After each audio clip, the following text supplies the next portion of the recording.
Paragraph writing. അതായത് ഒരു പാരഗ്രാഫാണ് ഒരു എസ്സേയെ സംബന്ധിച്ച് ഏറ്റവും പ്രധാനപ്പെട്ട ഘടന. അതായത് പല പാരഗ്രാഫുകൾ കൂടുന്നതാണ് ഒരു എസ്സേ എന്ന് പറയുന്നത്.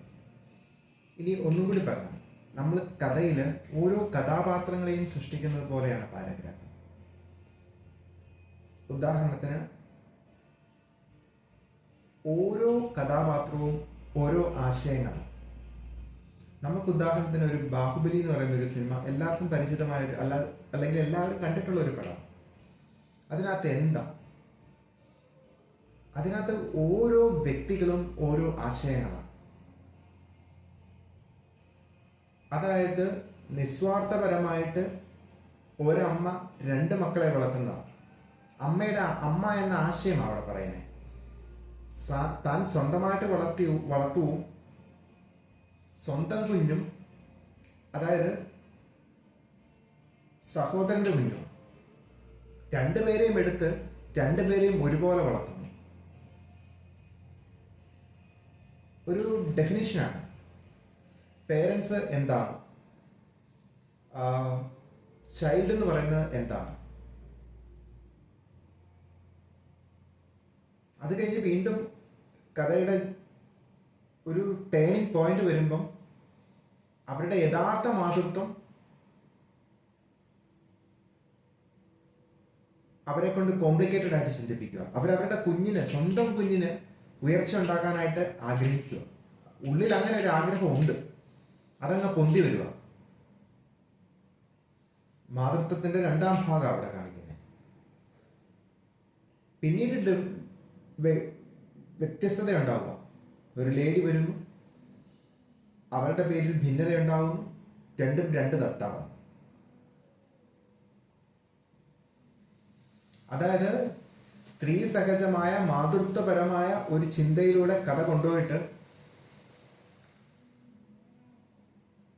ചെയ്തത് തെറ്റാന്ന് തിരിച്ചറിയുമ്പോൾ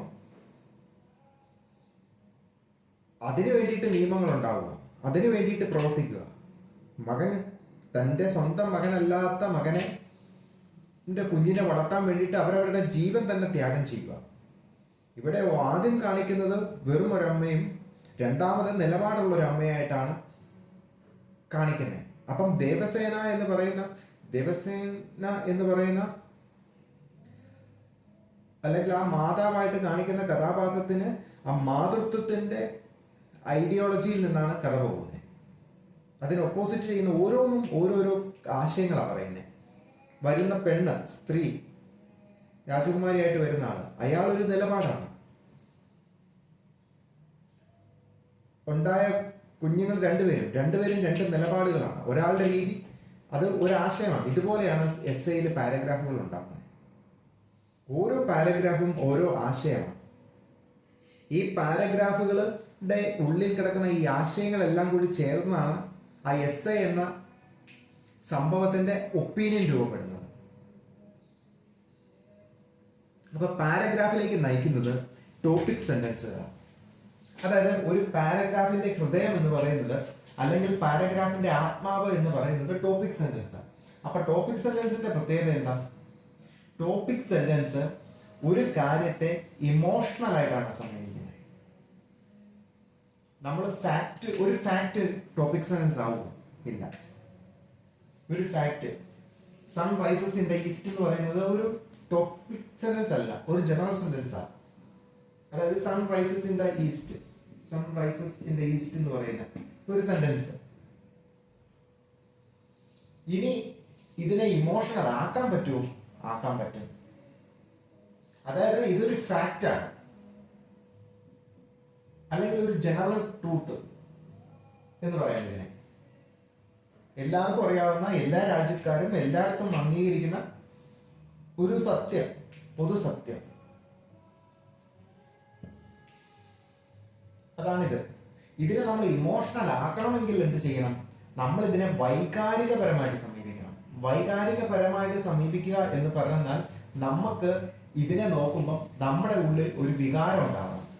അത് ദേഷ്യമാകാം, അരിശമാകാം, താല്പര്യക്കുറവാകാം, അങ്ങനെ ഒരു വികാരം നമ്മുടെ ഉള്ളിൽ ഉണ്ടാവണം. അങ്ങനെയുള്ള പാരഗ്രാഫിനെയാണ് ടോപ്പിക് സെന്റൻസ് എന്ന് പറയുന്നത്. അപ്പൊ വികാരം ഉണ്ടാവുക എന്ന് പറഞ്ഞാൽ sun rises in the east, സൂര്യൻ കിഴക്കുദിക്കുക എന്ന പരിപാടി എനിക്ക് ഇഷ്ടമല്ല, അല്ലെങ്കിൽ അത് നല്ലൊരു കാര്യമല്ല. ഞാനതിനെ വികാരപരമായിട്ട് ഒരു ഇമോഷണൽ ആയിട്ട് സമീപിക്കുക. അതായത് അതിന് അങ്ങനെ ഒരു പ്രോസസ്സ് കാണുമ്പം എനിക്കതിൽ താല്പര്യം ഇല്ലാതെ വരിക. എനിക്ക് ആ കാര്യം താല്പര്യമില്ല. പക്ഷെ ഞാനത് താല്പര്യമില്ല എന്ന് പറയുന്നത് എൻ്റെതായ ജീവിത അനുഭവങ്ങളുടെ അടിസ്ഥാനത്തിലാണ്. അത് വേറൊരാൾക്ക് വേറെയാണ്. അതുകൊണ്ട് ഒപ്പീനിയൻസ് എന്ന് പറയുന്നത് അങ്ങോട്ടും ഇങ്ങോട്ടും മാറിക്കൊണ്ടിരിക്കും. എന്തുകൊണ്ടാണ് മാറുന്നത്? കാരണം എൻ്റെ നിലപാടനുസരിച്ചാണ് ഞാൻ ഈ പറയുന്നത്. ഇനി ഒന്നും കൂടി പറയാം. Coffee contains caffeine. ഇതൊരു ഫാക്റ്റാണ്. കാപ്പിക്കുള്ളിൽ കഫീൻ എന്ന കെമിക്കൽസ് ഉണ്ട്. ഏത് കാപ്പി എടുത്ത് പരിശോധിച്ചാലും ഉണ്ട്. യൂണിവേഴ്സൽ ട്രൂത്തിനേക്കാൾ ഒന്നുകൂടി, കാരണം അത് പ്രകൃതിയെ സംബന്ധിക്കുന്ന ഒരു കാര്യമല്ലാത്തതുകൊണ്ട് ഒരു ജനറൽ ഫാക്റ്റാണ്, എല്ലാവർക്കും അറിയാവുന്ന ഒരു പൊതു സത്യം. പക്ഷേ എനിക്ക് പറയാം,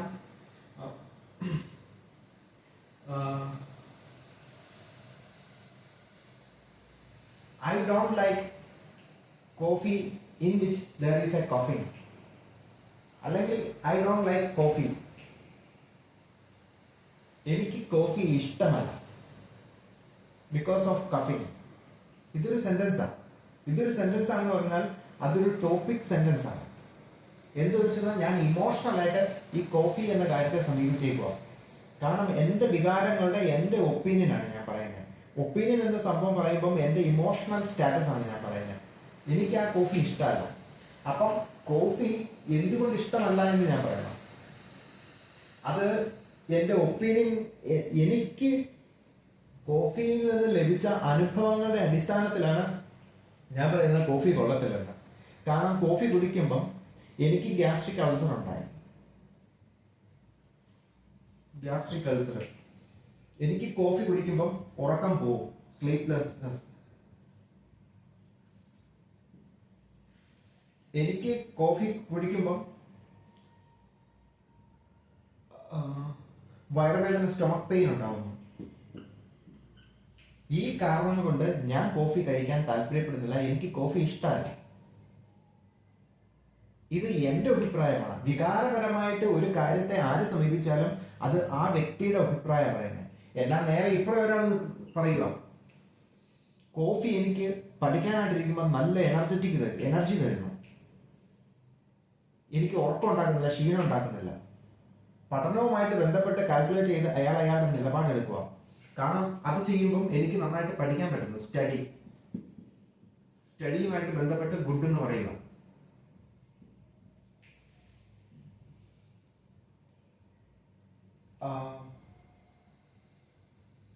ഒപ്പം തന്നെ പുള്ളി പറയുവാണ്, കോഫി ഉപയോഗിക്കുന്നത് കൊണ്ട് എനിക്ക് സ്മോക്കിംഗ് അവോയ്ഡ് ചെയ്യാൻ പറ്റുന്നു.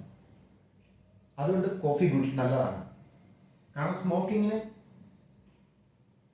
തോന്നുന്ന സമയത്ത് പുള്ളി കോഫി കുടിക്കുമ്പോൾ പുള്ളിക്ക് സ്മോക്കിംഗ് ചെയ്യാനായിട്ട് തോന്നുന്നില്ല. അതുകൊണ്ട് ഇങ്ങനെ 2-3 ആശയം പറഞ്ഞിട്ട് പുള്ളി പറയാ പുള്ളിക്ക് അത് ഗുഡാണ്. ഇവിടെ പുള്ളി പറഞ്ഞേക്കുന്നുണ്ട്, പുള്ളിയുടെ അനുഭവങ്ങളുടെയും പുള്ളിയുടെ ജീവിതത്തിൽ നിന്ന് പുള്ളിക്ക് ലഭിച്ച അനുഭവങ്ങളുടെ അടിസ്ഥാനത്തിലാണ് പുള്ളി കോഫി ഗുഡാന്ന് പറയുന്നത്. അതായത് വികാരപരമായിട്ട് എങ്ങനെ വേണേലും സമീപിക്കാം. മനസ്സിലായോ? ഒരു ഫാക്റ്റിനെ. ഇത് സയന്റിഫിക്കൽ ഡേറ്റ ആണെങ്കിൽ നമ്മൾ മുമ്പിൽ നിൽക്കുന്ന ആളുകളെ കൊണ്ട് ഒപ്പീനിയൻ ക്രിയേറ്റ് ചെയ്യാൻ സഹായിക്കുക. ഇവിടെ പറയുന്ന ആൾ ചെയ്യുന്നത് ഇതാണ്. ഈ ഒപ്പീനിയനുകളുടെ പ്രശ്നം. കാരണം ഒപ്പീനിയൻ എന്ന് പറയുന്നത് ഇപ്പം TV-യിൽ ആ 2 പക്ഷങ്ങളും വാദിക്കുന്ന എന്ത് വെച്ചാ, അവര് ഫാക്ട് വെച്ചല്ല പറയുന്നത്, അവര് ഒപ്പീനിയൻസ് ആണ്. അതായത് എന്തെങ്കിലും നാട്ടിൽ അല്ല എവിടെയെങ്കിലും സംഭവിച്ച ഒരു കാര്യത്തെ അവർക്ക് വികാരപരമായിട്ട് എങ്ങനെ തോന്നുന്നു എന്നതിന്റെ അടിസ്ഥാനത്തിൽ അവർ ന്യായീകരിച്ചും എതിർത്തും പറയും. പക്ഷെ ഫാക്ട് നിരത്തി പറയുമ്പോഴോ എന്നാൽ ഒരു കോടതി അതിനെക്കുറിച്ച് അന്വേഷിക്കുക. കോടതി അന്വേഷിക്കുന്നത് എന്താ? ഒപ്പീനിയൻ ആണോ? ആരുടെയെങ്കിലും ഒപ്പീനിയൻ കേൾക്കാൻ വരുമോ? പോലീസ് അതിനെക്കുറിച്ച് ഒരു FIR തയ്യാറാക്കുക. ഒപ്പീനിയൻ കൊണ്ടൊക്കെ ചെന്നാൽ നടക്കുമോ? ഇല്ല. അവർ ഫാക്റ്റുകളാണ് അന്വേഷിക്കുന്നത്. ടൈം, ഡേറ്റ് എല്ലാം ക്ലിയർ ആയിട്ട് കാര്യങ്ങൾ കൃത്യമായിട്ട് അന്വേഷിച്ചാണ് കോടതി ഒരു കാര്യത്തിന് ഡിസിഷൻ എടുക്കുന്നത്. ഒപ്പീനിയനുകൾ ഇല്ല അവിടെ ഫാക്റ്റുകളേ ഉള്ളൂ. ഫാക്റ്റുകളെ എന്ന് പറയുന്നത് സയന്റിഫിക്കലായിട്ട് പ്രൂവൺ ചെയ്ത് ഒരു വ്യക്തിക്ക് കാലോചിതമായിട്ട് മനസ്സിലാക്കാൻ പറ്റുന്ന രീതിയിലായിരിക്കും. അതായത് അതിന് ഒരു ലോജിക്കൽ റീസണിങ് കാണും. പറയുന്ന എല്ലാ കാര്യത്തിനും വസ്തുനിഷ്ഠമായ കാര്യങ്ങളുണ്ടാവും. അതിനെ ക്രിറ്റിക്കലി അനലൈസ് ചെയ്യും. പറഞ്ഞത് ചുമ്മാ അങ്ങ് എഴുതി കൊടുത്താൽ മനസ്സിലാവുമല്ല, അതിനെ ക്രോസ് ക്വസ്റ്റ്യൻ ചെയ്യും. അതാണ് ചുമ്മാ ഒരു സാധാരണ മനുഷ്യന്റെ ഒപ്പീനിയനും ഒരു നിലപാടുള്ള ഒപ്പീനിയൻ തമ്മിലുള്ള ഡിഫറൻസ്. ന്യൂസ് ചാനലിൽ കാണുന്ന മുഴുവൻ ചവർ ഒപ്പീനിയനുകളാണ്. കാരണം ഒരു പേര് തന്നെ മാറ്റി മറിച്ചും അവരുടെ തോന്നിവാസം പറയുക. ഇപ്പൊ ബിജു എന്ന് പറയുന്ന ഒരാളുടെ പേര് അല്ലെ മാത്യു എന്ന് പറയുന്ന ഒരു പേര് പറയുക. അപ്പം ഈ പറയുന്ന മാത്യു ഒരു ക്രിമിനൽ ആണെന്ന് വെച്ചോ, മാത്യു ആ സമയത്ത് അവിടെ ഉണ്ടെന്ന് പറയും. അപ്പൊ വേറൊരാൾ പറയാ ഇല്ല, അത് ആ മാത്യു അല്ല, വേറെ മാത്യു തോമസ് എന്ന് പറഞ്ഞ വേറൊരാളും മാത്യു ജോസഫ് എന്ന് പറഞ്ഞ ആളും രണ്ടുമാണ് വേറൊരാളാണ്. എങ്ങനെ നമ്മൾ അറിയും? ഒരുത്തൻ പറഞ്ഞത് ഇത് മാത്യു എന്ന് പറയുന്നു, അടുത്ത പറഞ്ഞ അല്ല ജോസഫ്, രണ്ട് വേറെ ആളാണ്. നമുക്കിത് ഒരു സാധാരണക്കാരൻ ഇത് തമ്മിൽ തിരിയും. ഒരേ പേര് വെച്ച് രണ്ട് രീതി പറഞ്ഞേക്കുക. എന്നാ ഒരു കോടതിയിലോ അതിന്റെ ID കാർഡ് വരെ അവിടെ വാങ്ങിച്ചു വയ്ക്കും, ആധാർ കാർഡ് വരെ അവിടെ വാങ്ങിച്ചു വയ്ക്കും. എന്നിട്ടാണ് അവര് കാര്യങ്ങൾ ചോദിക്കുന്നത്. അപ്പൊ സയന്റിഫിക്കലി എവിഡൻസ് ആയി ഉണ്ടാകുന്ന ഒപ്പീനിയനും സയന്റിഫിക്കലി എവിഡൻസ് ഫാക്ട് ബേസ്ഡ് ആയിട്ട് ഉണ്ടാകുന്ന ഒപ്പീനിയനും ചുമ്മാ ഇമോഷണൽ പരമായിട്ട് ഉണ്ടാകുന്ന ഒപ്പീനിയനും തമ്മിൽ വ്യത്യാസമുണ്ട്. ഡേറ്റാസ് ഉള്ള ഒപ്പീനിയനും ഡേറ്റാസ് ഇല്ലാത്ത ഒപ്പീനിയനും തമ്മിൽ വ്യത്യാസമുണ്ട്. പക്ഷെ ഒപ്പീനിയൻ എന്ന് പറയുന്നത് രൂപപ്പെടുത്താൻ എങ്ങനെ വേണേലും പറ്റും. ഈ ഒപ്പീനിയനുകളാണ് ഒരു essay റൈറ്റിങ്ങില് അല്ലെങ്കിൽ ഒരു കാര്യത്തിലേക്ക് എത്തിക്കുന്നത്. ആ കാര്യത്തിലേക്ക് എത്തിക്കുന്ന ഒപ്പീനിയന്റെ കീ വേർഡ് എന്ന് പറയുന്നത് ടോപ്പിക് സെന്റൻസ് ആണ്. ഈ ടോപ്പിക് സെന്റൻസ് എന്ത് പറഞ്ഞാൽ പാരഗ്രാഫിൽ പറഞ്ഞു കഴിഞ്ഞാൽ നമ്മൾ അടുത്ത ക്വസ്റ്റ്യന് നമ്മൾ ആൻസർ ചെയ്യേണ്ടത് എന്താ? എന്തുകൊണ്ട് ഞാൻ വിശ്വസിക്കുന്നു കോഫി നല്ലതാണ്. അപ്പൊ ഞാൻ എന്ത് ചെയ്യണം? ഞാൻ എന്തുകൊണ്ട് വിശ്വസിക്കുന്നു എന്ന് പറയണം. ഞാൻ പറയാം അതിനകത്ത് എനിക്ക് ഉറക്കം നഷ്ടപ്പെടുത്തുന്നതുകൊണ്ട് ഞാനത് താല്പര്യപ്പെടുന്നില്ല. അപ്പൊ ഞാൻ എക്സ്പ്ലെയിൻ ചെയ്യണം എങ്ങനെ ഉറക്കം നഷ്ടപ്പെടുന്നത്. അപ്പൊ ഞാൻ പറയും ഒരു 8 മണിക്ക് ശേഷം ഞാൻ കാപ്പി കുടിക്കുമ്പോൾ എനിക്ക് പലപ്പോഴും ഭയങ്കരമായ ഉറക്കം നഷ്ടപ്പെടുന്നതായിട്ട് തോന്നുന്നു. അതിനൊരു എക്സാമ്പിളും കൂടി പറഞ്ഞ് ഒരു കൺക്ലൂഷൻ സെന്റൻസ് കൂടി പറഞ്ഞ കാര്യം തീർന്നു. അതുകൊണ്ട് ഞാൻ കോഫിയെ രാത്രിയിൽ റെക്കമെൻഡ് ചെയ്യുന്നില്ല. മനസ്സിലായി? ഇങ്ങനെയാണ് ഒപ്പീനിയനുകൾ ടോപ്പിക് സെന്റൻസ് പാരഗ്രാഫിൽ വർക്ക് ചെയ്യുന്നത്. Okay, thank you.